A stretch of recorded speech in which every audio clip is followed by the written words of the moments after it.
इब्राहिम से इसहाक उत्पन्न हुआ, इसहाक से याकूब, याकूब से यूदस और उसके भाई, यूदस और थामर से फारेस और जारा उत्पन्न हुए।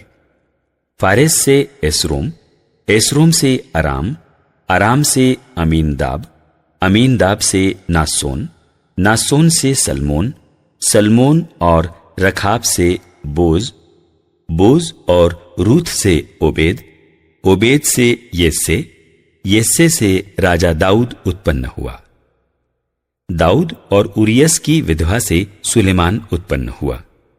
सुलेमान से रोबोआम, रोबोआम से अबिया, अबिया से आसफ, आसफ से योसफात, योसफात से योराम, योराम से ओजियस, ओजियस से योअथाम, योअथाम से अखाज, अखाज से एजिकियस, एजिकियस से मनस्सेस, मनस्सेस से आमोस, आमोस से योसियस और बाबुल निर्वासन के समय ओसियस से यखोनियस और उसके भाई उत्पन्न हुए।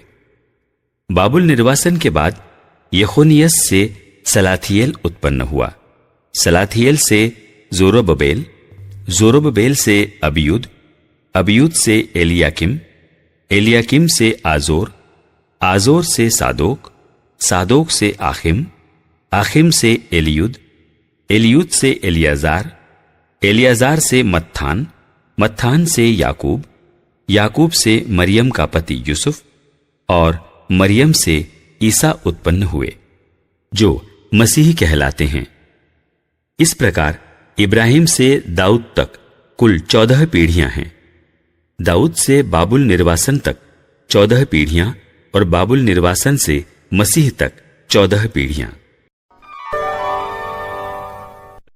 ईसा मसीह का जन्म इस प्रकार हुआ। उनकी माता मरियम की मंगनी यूसुफ से हुई थी, परंतु ऐसा हुआ कि उनके एक साथ रहने से पहले ही मरियम पवित्र आत्मा से गर्भवती हो गई। उसका पति यूसुफ चुपके से उसका परित्याग करने की सोच रहा था, क्योंकि वो धर्मी था और मरियम को बदनाम नहीं करना चाहता था। वो इस पर विचार कर ही रहा था कि उसे स्वप्न में प्रभु का दूत यह कहते दिखाई दिया, यूसुफ, दाऊद की संतान, अपनी पत्नी मरियम को अपने यहां लाने में नहीं डरें, क्योंकि उनके जो गर्भ है वो पवित्र आत्मा से है।